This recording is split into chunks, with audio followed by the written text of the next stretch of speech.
हाय यार, एक काम करते हैं, मैं इसमें आपको ना एक लॉजिस्टिक रिग्रेशन का मॉडल बना के दिखाता हूँ। ठीक है, जो नॉर्मली हम जब मशीन लर्निंग मॉडल बनाते हैं ना, तब ये बहुत यूज़फुल होता है। ठीक है, तो मैं जो आपको बता रहा हूँ ना इस सीरीज़ पे, अभी पिछले बार हमने कोई दूसरा मॉडल बनाया था, और अभी ये कुछ कुछ सिंपल मॉडल जो मैं बता रहा हूँ वो इसलिए बता रहा हूँ ताकि जो बेस है आपका क्लियर हो जाए। मशीन लर्निंग में क्या है, बहुत सारे लोग बहुत कुछ पढ़ रहे हैं लेकिन कन्फ्यूज़ हो रहे हैं कि हमको कौन सी चीज़ कहाँ पर यूज़ करनी है।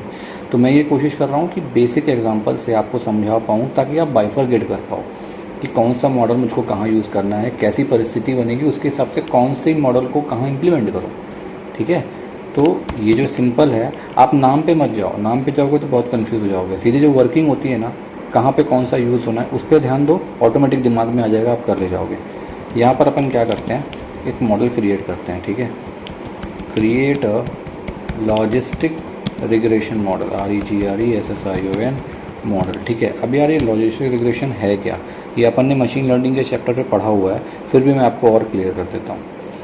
लॉजिस्टिक रिग्रेशन एक क्लासिफिकेशन एल्गोरिदम है। ठीक है, ध्यान देना, क्लासिफिकेशन एल्गोरिदम है जिसके थ्रू अपन किसी भी वैल्यू की, किसी भी डेटा की प्रोबेबिलिटी को प्रिडिक्ट कर सकते हैं।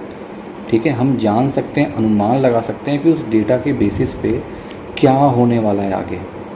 अब इसको एक एग्जांपल से समझो, मैं यहाँ लिख देता हूँ, प्रिडिक्शन ऑफ पॉसिबिलिटी या PROBILITY, प्रोबेबिलिटी। ठीक है, दोनों में अंतर है, प्रोबेबिलिटी पॉसिबिलिटी में बहुत अंतर है भाई, ध्यान देना। प्रोबेबिलिटी का मतलब अलग होता है, पॉसिबिलिटी का मतलब अलग होता है। डिक्शनरी खोलो, बैठो, देखो क्या अंतर होता है उसमें। एक एग्जांपल समझाता हूँ इसको। जैसे कि मान लो आपके पास क्लास में कुछ बच्चे हैं, ओके, या आप एक टीचर हो और आप ये चाहते हो, ये देखना चाहते हो कि आपके क्लास में अगर 10 बच्चे हैं तो 10 बच्चों में से कौन सा बच्चा पास होता है और कौन सा बच्चा फेल होता है, उसका एक प्रिडिक्शन करना चाहते हो। और उसका बेस क्या है, बेस ये है कि 10 बच्चों में से अगर मान लो कोई बच्चा 10 घंटा पढ़ता है तो उसका पास होने का रेशियो कितना है। कोई बच्चा 8 घंटा पढ़ता है तो उसका कितना है, 6 घंटा कोई पढ़ता है तो उसका कितना है, उसका आप रेशियो निकालो। ठीक है, कि 6 घंटे वाला जो है वो कितने परसेंट में पास हो रहा है, या फिर हो भी रहा है या नहीं हो रहा है, हमको वो पॉसिबिलिटी प्रोबेबिलिटी निकालनी है। तो 10 घंटा बैठ के पढ़ रहा है, उसकी क्या पॉसिबिलिटी बनती है। तो ऐसी कंडीशन जहाँ पे बनती है ना, वहाँ पर हम इस लॉजिस्टिक रिग्रेशन मॉडल का यूज़ करते हैं। ठीक है, अब जो मैंने ये जो थ्योरी बताई ना आपको, इसको एक्चुअल में इम्प्लीमेंट करके देखते हैं कि यार ये वर्किंग सच में करेगी कि नहीं करेगी, और सेम एग्जांपल लेते हैं। ठीक है, तो इसके लिए क्या करोगे, आपको कुछ कुछ लाइब्रेरीज चाहिए इंपॉर्टेंट। सबसे पहला तो आप भाई नमपाई इंपोर्ट कर लो, क्योंकि न्यूमेरिकल पाइथन बहुत ज़रूरी है, उसके बिना पे तो आप कुछ नहीं कर सकते मशीन लर्निंग आर्टिफिशियल इंटेलिजेंस में। सिंपल सा बात बता रहा हूँ आपको तो नमपाई को तो चार्ट लो, पढ़ लो भाई अच्छे से। दूसरा, इसमें एक साइकिट लर्न मॉडल यूज़ होता है। ओके, ये मैंने आपको बताया हुआ है फिर से क्लियर कर देता हूँ। sklearn, ठीक है, डॉट मॉडल अंडरस्कोर सेलेक्शन। भाई इसमें स्पेलिंग का ध्यान देना, क्योंकि क्या होता है ना, ये जो जुपिटर नोटबुक है ना, ये आपको सजेशन कम देता है। ठीक है, और मैं सजेशन देता भी तो मैं यूज़ नहीं करता। लोग बताते हैं कि अल्ट दबा दोगे, कंट्रोल दबाओगे तो सजेशन आता है कुछ कुछ, बट मैं यूज़ करना पसंद नहीं करता। अदरवाइज़ क्या होगा, जब आप कभी सर्वर मशीन पे नोटपैड वगैरह में काम करोगे ना, तो आप खोजते रहोगे कि यार सजेशन क्यों नहीं आया, और एक्चुअल स्पेलिंग भूल जाओगे। तो ये गलती मत करो, एकदम चीज़ों को याद रखना, जैसे जो मैं बता रहा हूँ अभी, import train test underscore test underscore split. गलतियां हम भी करते हैं यार, कहाँ पे अंडरस्कोर है, कहाँ पे क्या है, ये सब आप इस मॉडल के बारे में पढ़ोगे, इस पे वर्किंग करोगे, मॉडल्स बनाओगे, जितना प्रैक्टिस करोगे उतना ऑटोमेटिक सीख जाओगे। ठीक है, और फिर नहीं बनता है ना तो कॉपी पेस्ट तो जानते ही हो आप लोग करना। ठीक है अब देखो, फ्रॉम sklearn, इसमें हमने क्या बोला, लॉजिस्टिक रिग्रेशन, तो इसमें हमारे पास में एक लीनियर मॉडल भी होता है, LINEAR, ठीक है, MODEL, लीनियर मॉडल, जिसके अंदर अपने पास सबसे पावरफुल चीज़ होती है लॉजिस्टिक रिग्रेशन। इसके स्पेलिंग पे ध्यान देना, कैपिटल होता है L और कैपिटल होता है R, LOGISTIC, लॉजिस्टिक रिग्रेशन। हाँ वो है, ओके मैं इसको एक बार रन करता हूँ, स्पेलिंग मिस्टेक नहीं होना चाहिए। देखो सक्सेसफुली रन हो गया है, कोई एरर फिलहाल नहीं आया है, मतलब ये हमारा मॉडल जो हमने लिखा है ये सही लिखा हुआ है। ओके, मैंने सिंपल रन किया, यहाँ पे बटन है ना, मैंने उसको हटा दिया था एक्चुअली। ये जो सेल टूल बार है, यहाँ से जाओगे तो ये मिल जाता है, ये टॉगल टूल बार करोगे, ये देखो आ गया। ठीक है, मैंने हटा दिया था क्योंकि स्पेस नहीं मिल रहा था नीचे लिखने के लिए, तो मैं इसको फिर से वापस बंद कर देता हूँ। शिफ्ट और एंटर दबाओगे तो रन हो जाता है। ओके, अदरवाइज़ VS कोड में तो आप लोग चैम्पियन हो गए, अब उसमें कर लो। ठीक है, ये तो हमारा हो गया मॉडल का इम्पोर्टिंग, हमने कैसे कैसे किया। अब सेकेंड प्रिपरेशन करते हैं अपनी। ठीक है, सेकेंड स्टेप क्या है अपना, प्रिपेयर द डेटा। आपके पास अगर ऑलरेडी कोई डेटा सेट पड़ा हुआ है तो आप उस पर ले लो, न्यूमेरिक वैल्यू होनी चाहिए, ध्यान रखना। ठीक है, अदरवाइज़ यहाँ पर अपन बिना रैंडम वैल्यू का यूज़ किए अपन जनरेट करेंगे। ठीक है, रैंडम वैल्यू यूज़ नहीं करेंगे, अपन सिंपल लिखेंगे। मार्क्स और स्कूली डिटेल तो लिखनी है, जो एग्जांपल अपन ने लिया अपन बिल्कुल वही करेंगे। ठीक है, तो लेट्स से मैं एक वो लेता हूँ variable, hours study, STUDIED, hours study नाम से मैंने एक वेरिएबल ले लिया। मैं NP को बोलता हूँ कि भाई एरे को कॉल करो और इसका एक एरे बनाओ। ओके, और इस पे आप दे दो 2 घंटा, 3 घंटा, 5 घंटा, 1 घंटा, 8, 10, 7, 6, कितनी वैल्यू हो गई, 1 2 3 4 5 6 7 8 वैल्यू हो गई, 10 कर देते हैं इसको, 4 9। ठीक है, ये अपन ने क्या लिखा है, ये अपन ने कुछ आवर्स स्टडी लिखे हैं, मतलब बच्चे कितना घंटा पढ़े हैं। 10 बच्चे हैं और 10 बच्चे अपने अपने हिसाब से ये पढ़े हैं, कोई 2 घंटा, कोई 3 घंटा, कोई 5 घंटा, कोई 1 8 10 7 6 4 9। ठीक है, अब मैं इसको बोलता हूँ कि भाई इसमें से पास कितने हुए, फेल कितने हुए। तो आप ये कैसे निकालोगे, इसको कैसे लोगे डेटा में, ट्रू फॉल्स करोगे। ट्रू फॉल्स मैंने बोला लेगा नहीं वो। ठीक है, अपन ऐसे नहीं कर सकते ना कि ट्रू फॉल्स, कौन पास हुआ कौन फेल हुआ उसको लिख दिए, नहीं। इसको क्या करना, जब भी आपको कोई पास फेल वाला डेटाबेस मिलता है ना, उसको 0 और 1 में कन्वर्ट कर देना। ठीक है, यहाँ लिख देता हूँ मैं 0 फॉर फेल, ठीक है, और 1 फॉर पास। ऐसे कर देना आप जब भी कोई डेटाबेस बनाओगे, तो ये बहुत इजी होता है। तो मैं एक पास फेल नाम का एक वेरिएबल ले लेता हूँ। ठीक है, और फिर बोलता हूँ NP मेरे भाई एरे को कॉल करो और एरे को बोलो कि इसके बेसिस में 10 वैल्यू ले ले, क्योंकि हमारे पास 10 बच्चे हैं, 10 घंटे हैं टोटल, है ना। तो मान लो पहला बच्चा फेल होता है। ठीक है, तो मैं लिखता हूँ 0 0 1 मतलब पास, ओके, 0 मतलब फेल। तो टोटल 10 पॉइंट लेने हैं अपने को, रैंडमली अपन फटाफट कुछ भी करते हैं। 1 हो गया, इसको कर देते हैं अपन 0 1 1 1 1 0 1 2 3 1 2 3 4 5 6 7 8 9, एक और चाहिए 1 कर देते हैं, इसको पास कर देते हैं लास्ट वाले को। ठीक है, तो ये वैल्यू और ये वैल्यू एकदम एब्सोल्यूट बराबर हो गई। जिसने 2 घंटा पढ़ाई करी वो फेल हो गया, जिसने 3 घंटा करी वो भी फेल हो गया, 5 घंटा वाला पास हो गया, वाह। 1 घंटा वाला फेल हो गया, 8 घंटे वाला पास हो गया, अरे वाह यार, तो मस्त सेट हो गया है। देखो मैंने रैंडमली सेट किया था बस इसको, ये तो ऑटोमेटिक सेट हो गया, बहुत बढ़िया। 4 घंटे वाला फेल हो गया, ओके, बहुत बढ़िया ठीक है, अब ये तो हो गया अपना डेटा, अपना रेडी हो गया। ठीक है, अब तीसरे स्टेप पे जाओ। तीसरा स्टेप आपका डेटा को स्प्लिटिंग करना है, क्योंकि आपको ट्रेनिंग और टेस्टिंग करनी है। मैंने पिछले वीडियो में भी बनाया था जहाँ पर अपन ने एक मॉडल क्रिएट किया था, याद है। तो ट्रेनिंग टेस्टिंग तो करनी पड़ेगी भाई। तो स्प्लिटिंग ऑफ हो गया क्या, ऑफ डेटा। ठीक है, तो क्या करोगे भाई, ट्रेन टेस्ट बना लो। तो एक ले लो कैपिटल X ट्रेन, सॉरी नहीं, इसको स्मॉल लो, नहीं तो गड़बड़ हो जाएगा, TRAIN। ठीक है, और कैपिटल X टेस्ट। ठीक, ये लगभग सारे प्रोग्रामर यूज़ करते हैं इसी तरीके के मॉड्यूल में। तो ऐसे ही लिखना ताकि आपका जो प्रोग्राम है ना वो सारे मॉडलों से मैच करे। अदरवाइज़ आपने यहाँ पे शरत लिख दिया ना, तो किसी भी प्रोग्रामर को, आपके ग्रुप वाले को समझ में नहीं आएगा कि आप यहाँ कर क्या रहे हो। ठीक है, ये मैंने चारों लिख दिया, capital X train, capital X test. ठीक है, मतलब 80% डेटा को ट्रेन करेंगे, 20% डेटा को हम टेस्ट करेंगे। ये मैंने लास्ट वाले में भी बताया था, और ये मेथड को एकदम गांठ बांध लो, यही होना चाहिए। ठीक है, अब इसमें train test, underscore test underscore split. ठीक है, इसको हमने कॉल किया। यहाँ पर हमारे पास कौन सा डेटा है? हमारे पास दो वेरिएबल है, एक आवर स्टडी है और एक पास फेल है। तो अपन सबसे पहले यहाँ पे लेते हैं आवर स्टडी को, HOURS अंडरस्कोर STUDIED, यही स्पेलिंग है ना? हाँ, परफेक्ट। ठीक है, इसमें डॉट रीशेप करोगे आप इसको। रीशेप तो करना पड़ेगा, है ना? रीशेप नहीं करोगे तो कैसे काम करेगा? तो रीशेप -1 1। ध्यान है, ये मैंने आपको बताया हुआ है, इसको बार बार मेरे से मत पूछना। अगर भूल गए हो तो फिर से जाओ मशीन लर्निंग के चैप्टर में, फिर जाके इसको देखो ये क्या है।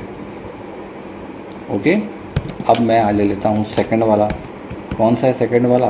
पास अंडरस्कोर फेल, यही वाला वेरिएबल था, है ना? और पास फेल था, कॉमा। मैं इसका जो टेस्ट साइज़ है वो कर देता हूँ 0.2।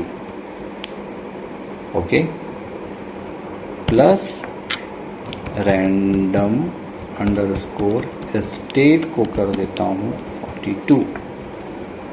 ओके, नीचे आ जाओ। मेरा ये वाला काम हो गया। ओके, अब मैं नीचे आता हूँ, 1 मिनट। मैं स्टेप बाय स्टेप करवा रहा हूँ, इसलिए मैं खुद ना भूल जाऊँ कि मैं स्टेप कोई मिस किया हूँ क्या।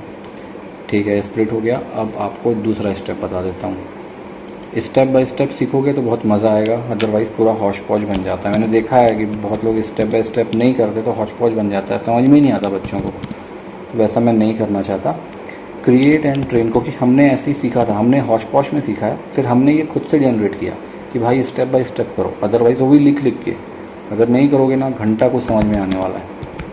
Model, create and train the model. Okay, हम ये कर सकते हैं। और क्या कर सकते हैं? नीचे हमने दो वैल्यू ली ना, अपन ने लिया आवर स्टडी ले लिया है और पास फेल ले लिया है। ठीक है, बस इसके बेसिस पे मैं यहाँ शुरू कर देता हूँ। एक मॉडल नाम का एक वेरिएबल ले लेता हूँ और बस सिंपल सा लेना है मुझको। Logistic regression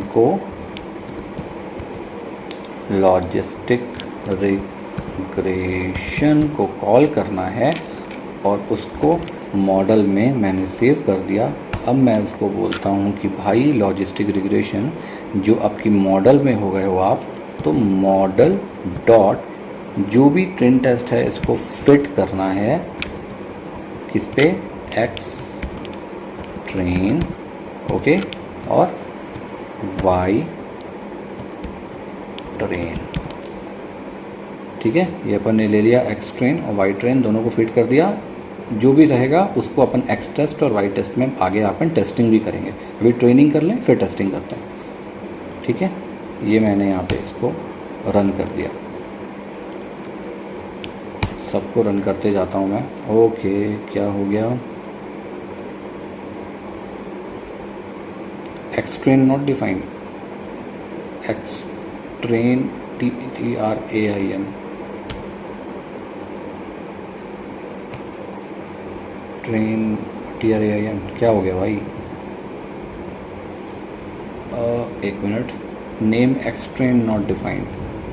x capital X train capital X train, अपन ने तो ठीक दिया है। रुको रुको रुको रुको रुको, अपन ने मॉडल भी फिट कर दिया है। नहीं यार, यहाँ तो कोई गलती नहीं है। ये वाला एरर क्यों आया?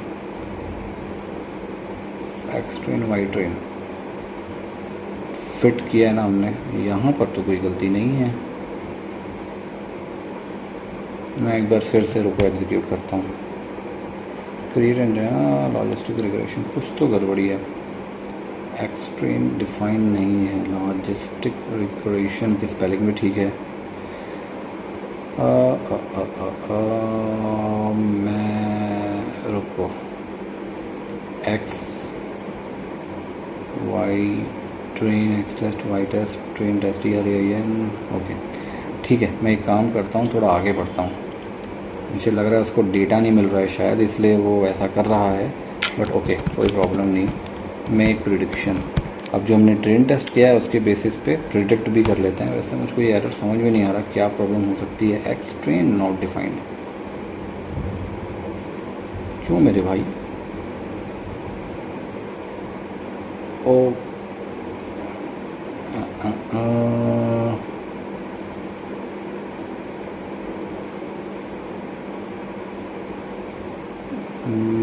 ठीक है ठीक है, चलो आगे देखते हैं। हाँ ओके,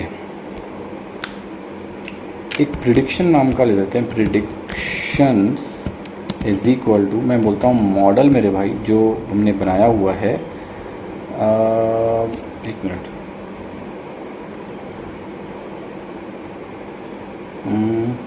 ठीक है, डॉट प्रिडिक्ट, ओके। इसको करो, वो जो अपन ने एक्स टेस्ट लिया था ना उस पर run. X test not defined, X test भी डिफाइंड नहीं है। X test pass fail, okay यार यहाँ पर कहीं पर गलती हुई है। मैं इसको रन करता हूँ, रुको, run hours studies not defined, okay यहाँ पर से कुछ प्रॉब्लम है। रुको इसको भी रन करते हैं। ये सक्सेसफुली रन हो गया। पास फेल, हमने रीशेप किया है इसको। स्टडीड आवर्स, एक minute, okay. Train test split, train test split, spelling तो ठीक है। आवर्स स्टडीज़, फिर हमने इसको रीशेप किया, रीशेप हमने कर दिया। उसके बाद में हमने दूसरा वेरिएबल लिया है पास फेल का, उसका जो साइज़ था अपन ने सेट किया। उसके बाद रैंडम स्टेट को हमने 42 दिया। तो यार यहाँ तो कोई एरर नहीं होना चाहिए। ओके ये सक्सेसफुली रन हो गया है। अब यहाँ पे आओ नीचे, मैं इसको रन करता हूँ। ओके ये भी रन हो गया। अच्छा वो रनिंग की प्रॉब्लम थी। ओके अब मैं यहाँ से फिर इसको रन करता हूँ। ये देखो ये फाइनली काम कर रहा है, कोई एरर नहीं था। हमने स्टार्टिंग वाले को रन नहीं किया था क्योंकि मैंने अलग अलग सेल पे लिखा है ना। अगर मैं एक साथ सबको रन करता तो ये रन होता। हमने समझ लो इसको रन नहीं किया, यहाँ पे इसको रन कर दिया, ये वाली प्रॉब्लम थी। ठीक है यार होती रहती है, वो आपको समझा रहा हूँ ना, मैं समझाता जा रहा हूँ तो मैं खुद भूल जा रहा हूँ उसको रन करना। ठीक है ये हमने प्रिडिक्शन किया यहाँ पे और उसको टेस्ट पे हमने एग्जीक्यूट करवाया। अब क्या करेंगे, मॉडल को इवेल्यूएशन का काम बचा है अपना। ओके तो ये मैंने रन करवा दिया, मैं नीचे वाले सेल पे आ गया। अब यहाँ पर हमारा लास्ट ऑप्शन है, ऊपर आओ ऊपर आओ ऊपर आओ ऊपर आओ, यहाँ पे इवेल्यूएट द मॉडल। अब ये जो होता है ना, ये सारा का सारा खेल एक्यूरेसी पे डिपेंड करता है। ठीक है अब मॉडल की एक्यूरेसी अगर आपकी 90 एंड अबव है तो बहुत अच्छा है, अदरवाइज़ दिक्कत है, आपको और वर्किंग करने की ज़रूरत है। ठीक है तो ये कैसे करोगे, फ्रॉम sklearn डॉट मैट्रिक्स को कॉल करना इससे। ठीक है और इसमें IMPORT इंपोर्ट करोगे आप, एक एक्यूरेसी स्कोर होता है, XURACY, एक्यूरेसी स्कोर नाम का एक सब मॉड्यूल होता है जो एक्चुअली हमारे काम का है। मैं इसको रन करता हूँ, सक्सेसफुली रन हो गया ना ये। ओके मतलब हमने स्पेलिंग सही लिखी है। एक एक्यूरेसी नाम का एक मैं वेरिएबल लेता हूँ मैं, और एक्यूरेसी डॉट स्कोर को मैं कॉल करता हूँ और उसको बोलता हूँ कि भाई वो जो वाई टेस्ट था, ठीक है, उस पे प्रिडिक्शंस जो हमने वेरिएबल लिया था ये वाला, ठीक है, इस मॉडल का हमको निकालना है कि यार इसकी एक्यूरेसी कितनी है। ठीक है सेम मॉडल को टेस्ट पे ये वाले पे फिट कर रहे हैं अपन अभी एक तरह से, ताकि इसका जो डिटेलिंग है ना वो इसके थ्रू, इस प्रिडिक्शन के थ्रू वाई टेस्ट का एक्यूरेसी स्कोर निकाल सके। ओके, मैं इसको रन करता हूँ। यहाँ पर एरर आया है, accuracy score name prediction not, क्या क्या क्या गलती हुई है, एस, अच्छा ये देखो एस है लास्ट में। ठीक है, अब मैं इसको रन करता हूँ। स्पेलिंग मिस्टेक मत करना यार, मैं तो बहुत स्पेलिंग मिस्टेक करता हूँ क्योंकि मैं कर के सीखा हूँ। ओके, इसको प्रिंट कर लो। मान लो मैं यहाँ लिख देता हूँ एक्यूरेसी। ठीक है, एक्यूरेसी इसकी है कॉमा, जो एक्यूरेसी वाला आपका वेरिएबल है ना उसको आप कॉल कर लो। ठीक है, इसकी एक्यूरेसी देखते हैं, 0.5 की आई है। ओके, देखो 0.5 एक्यूरेसी 50% हुआ एक तरह से देखोगे आप। तो इस पर अभी आपको डिपेंड करेगा कि आपका डेटा कैसा खेलता है। हमने इस एग्जांपल पे क्या किया है, हमने एक सिंपल लॉजिस्टिक रिग्रेशन मॉडल बनाया है ये प्रिडिक्शन करने के लिए कि स्टूडेंट जो है वो पास होता है या फेल होता है, किस बेसिस पे, कितने घंटे स्टूडेंट पढ़ते हैं उसके बेसिस पे। तो ये जो 50 आया, 5 आया, ये 50% है। ठीक है, मॉडल ने पहले क्या किया, मॉडल ने रिलेशनशिप को सबसे पहले समझा है। ओके, उसने रिलेशनशिप निकाली किसके बीच की, स्टडी आवर्स कितने थे और पास फेल कितने हुए, उसके बीच में उसने रिलेशनशिप निकाली। उसने एक मॉडल बनाया और मॉडल बनाने के बाद वो जो 20% डेटा हमारे पास बचा था, जो जिसको हमने एक्स टेस्ट वाई टेस्ट पे रखा हुआ था, उस डेटा पे उसने उसको एग्जीक्यूट किया, उस मॉडल को, और प्रिडिक्शन करने की कोशिश करी कि क्या कितने बच्चे पास हो रहे हैं और कितने बच्चे फेल हो रहे हैं रिलेशनशिप के बेसिस पे। तो उसको जो रिज़ल्ट मिला वो लगभग मिला 50% बच्चे, ऐसा समझो आप। ठीक है, और हमने अगर एक्चुअली देखोगे तो देखो यहाँ पर हमने वो चीज़ करी थी, हमने 1 से लेकर 10 तक घंटे लिए थे, राइट। और आप देखो 5 से ऊपर बच्चे पास हुए हैं जो अपन ने यहाँ टेस्ट किया। देखो 2 वाला फेल हुआ है, 3 वाला फेल हुआ है, 5 के ऊपर वाला बच्चा, 5वां वाला बच्चा भी देखो पास हुआ है, फिर 1 वाला फेल हो गया, 8 वाला पास हो गया, 10 वाला पास हो गया, 7 वाला पास, 6 वाला पास, 4 वाला फेल हो गया देखो। ठीक है, 9 वाला पास हो गया, मतलब 50% है। 5 के नीचे वाले जो हैं वो फेल हो रहे हैं और 5 घंटे से ऊपर पढ़ने वाले पास हो रहे हैं। ठीक है, आप इस मॉडल को और फाइन ट्यून कर सकते हो, बहुत कुछ कर सकते हो डेटा के बेसिस पे, डेटा ड्रिवन डिसीजंस लेने इस डेटा के बेसिस पे कर सकते हो। ये जस्ट मैंने आपको एक छोटा सा एग्जांपल दिखाया कि आप ये जो लॉजिस्टिक रिग्रेशन मॉडल है आप इसको कैसे यूज़ कर सकते हो। और भी इसके बहुत सारे पैरामीटर्स होते हैं, आर्ग्यूमेंट्स होते हैं, आप उसको ऐड करो। देखो रैंडम वेरिएबल के थ्रू इसको ट्रेन टेस्ट करके देखो। अभी तो अपन ने यहाँ पे दिया डेटा ना, रैंडम यूज़ करो, रैंडम इंटीजर वैल्यूज़ को उठाओ और यूज़ करो विदाउट सीडिंग। सीड यूज़ मत करना, ठीक है, सीडिंग अपन ने यूज़ करी थी ना, सीडिंग यूज़ मत करो, नॉर्मली उठा के देखो, टेस्ट करके देखो ना। जितना रैंडम में टेस्ट करोगे ना मॉडल उतना स्ट्रॉन्ग बनता है। हाँ, ये देखना कि आउटलायर्स नहीं होने चाहिए, डेटा क्लीनिंग प्रॉपर होनी चाहिए, आपको डेटा जो है ऑथेंटिक होना चाहिए। ये नहीं कि 100 घंटा दिखा रहे हो, 100 घंटा देने वाला बच्चा फेल हो गया, no no no no no, that is not possible. वैसा नहीं, थोड़ा सा आपको रियल लाइफ सिनेरियो को पकड़ के प्रैक्टिकली सॉल्यूशन और डेटा खोजने पड़ेंगे, उसके बेसिस पे मॉडल बनाओ, बहुत अच्छा मॉडल बनता है। ठीक है, तो ये मैंने एक छोटी सी कोशिश करी है आपको लॉजिस्टिक रिग्रेशन का मॉडल बनाने के लिए। अगर कोई इसमें डाउट होता है तो मुझे आप कमेंट करो, मैं उस पर भी कुछ दिमाग लगाता हूँ, कुछ नई नई चीज़ें और लाने की कोशिश करता हूँ ताकि आप और अच्छे से सीख सको। ओके, चलो अभी के लिए इतना ही, नेक्स्ट वीडियो पे मिलते हैं, चलो बाय बाय।